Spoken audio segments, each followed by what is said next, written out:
Just gone 4 minutes past 12, so I can wish you a very good Friday afternoon. The weekend is upon us. Let's look at the situation in Russia regarding their response to the offer, the suggestion, the demand for a 30-day unconditional ceasefire. Kremlin spokesman has said there are grounds for optimism following Putin's statement on a potential ceasefire yesterday. Grounds for optimism? Is that a bit on the optimistic side? I was speaking to journalists in a daily news briefing. Dmitry Peskov said there's a lot ahead to be done, but Putin expressed his solidarity with Trump's position. The Kremlin also confirmed that the American envoy Steve Witkoff met with Putin yesterday and is now on his way back to the US with information to pass to President Donald Trump. So what do we make of the Russian response to the ceasefire,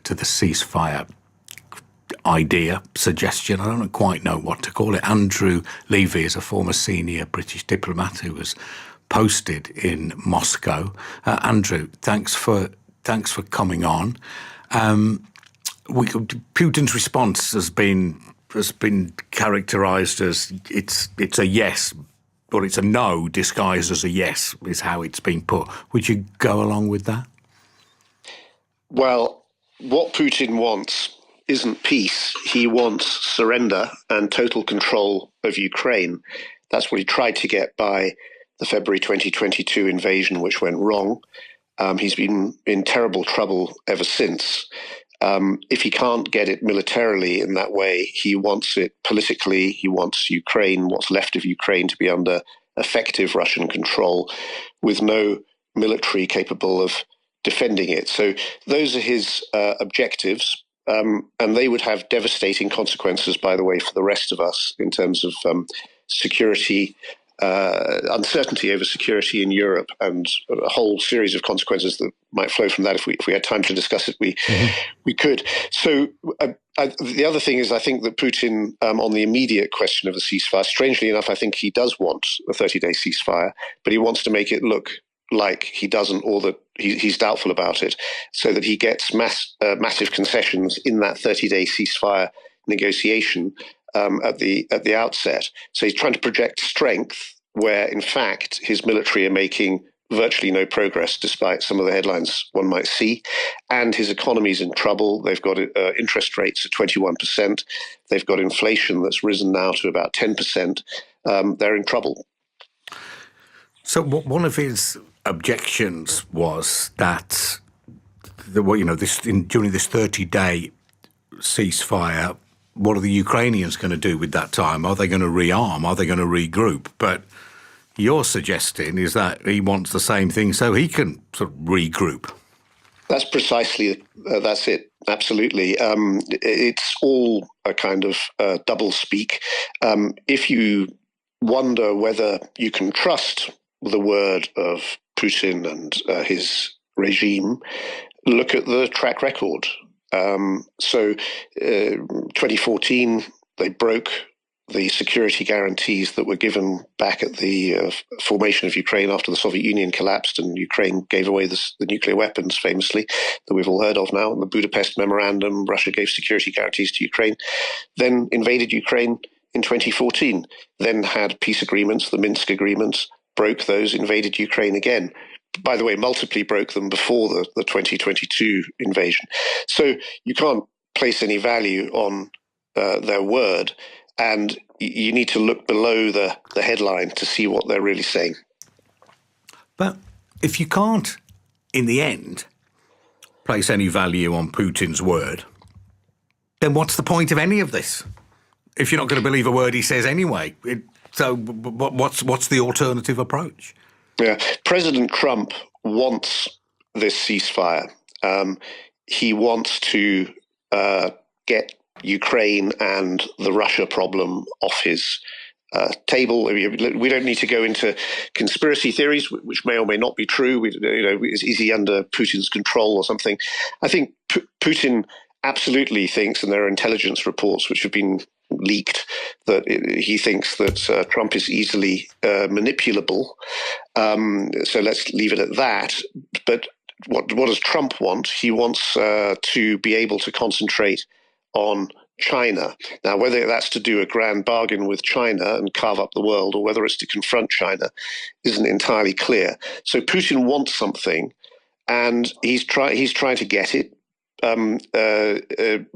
Trump wants something, and can be manipulated by Putin, at least from Putin's perspective.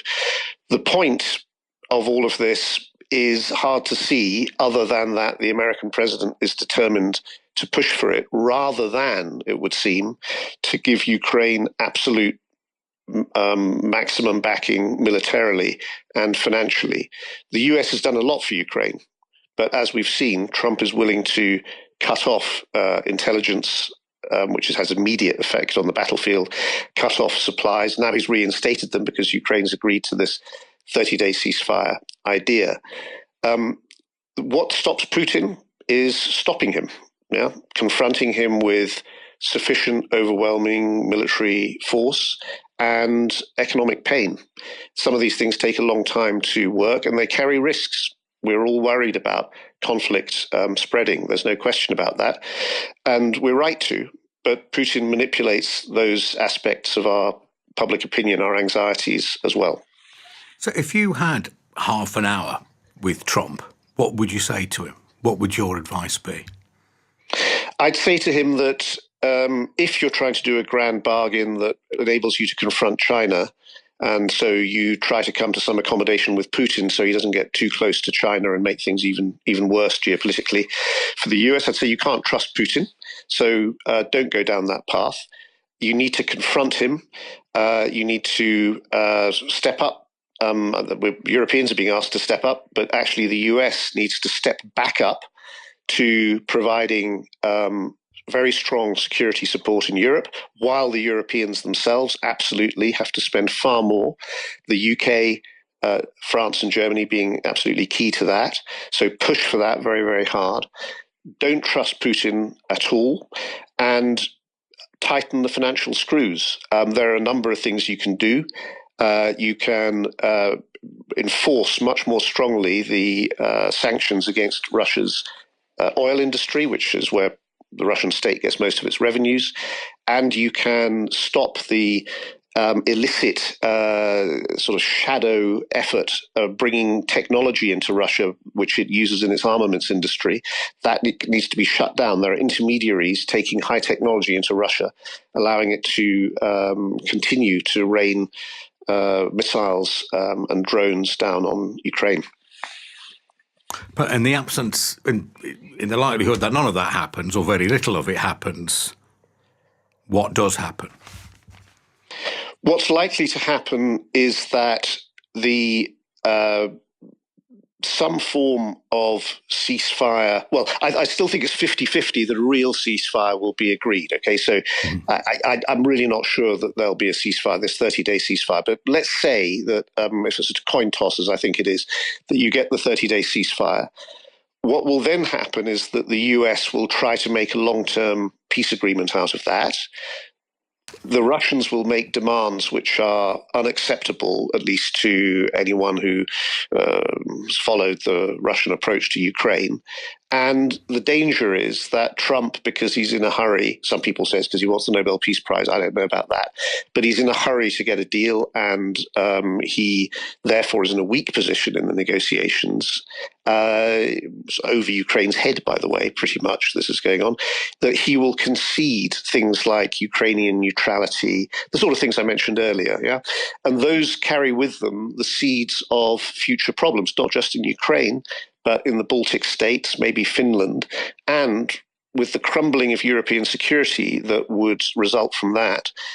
Actually, go back to what David Cameron said before the Brexit referendum in 2016. He said, war in Europe is at stake, right? Why? Because if Europe implodes in on itself because of lack of security guarantees, you could see things that are completely unimaginable, have been unimaginable, between Western European countries, or indeed Western and Central European countries, in the post-war era, or in the post-1990 era, since the Central and East Europeans joined the the club, as it were. So these are very big issues, and we rely so much on what happens at the US end, because we Europeans won't have effective defense on our own for a decade. We've let it crumble so much. We've got a sort of security vacuum occurring. So we have to try very, very hard with Trump. And I know Sir Keir Starmer and his advisors are doing that. Thank you very much indeed, Andrew Levi, former British diplomat posted for a time in Moscow. 12:15.